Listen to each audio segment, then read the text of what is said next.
I don't have time to make a whole new quest, but I can give you a bonus tip.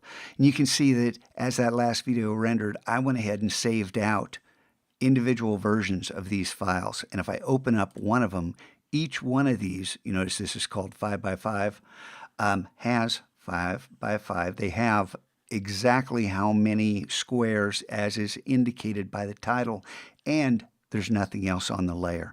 Makes for much more ease of use. I know that's a lot of extra files, but believe me when I tell you, this is going to come in real handy, and you'll be able to mix and match these with other examples, other base imagery that'll generate different colored squares and or rectangles, as the case may be. But what I want to show you here in this bonus tip is, we could build an action, but I'm going to just show you, I'm going to duplicate this layer.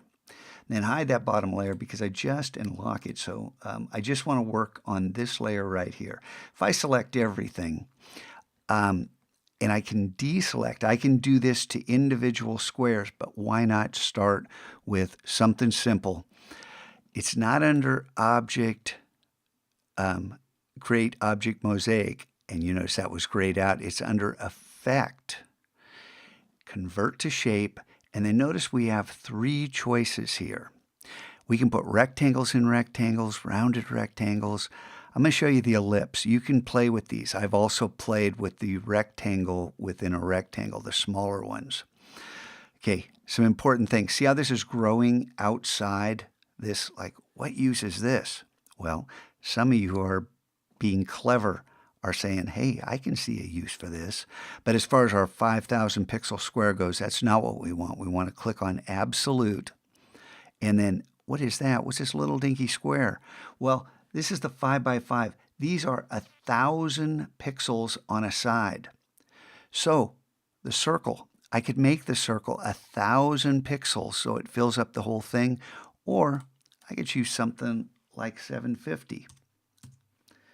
And you can see we can also make that little skinny ellipse. And then I'll hit Tab. You see where this is going, right? And you click OK. Now I can delete this file, do a save as, and save it as 5x5 rounds. But just to show you where this might be going, I'm going to turn the visibility on here. You can't see anything. What good is that? Well, remember our stroke. Remember that we can choose one of these grays, a 1 pixel stroke, and see how there's a little definition there.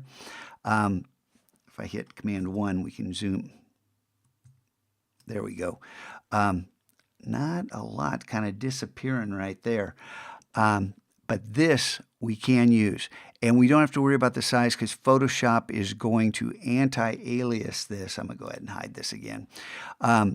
But we can take advantage of that edge, that stroke in Photoshop to do find edges, and these circles can become far more clearly defined. Pretty useful, and I hope you're starting to see some advantages that could be offered here, because I sure see them.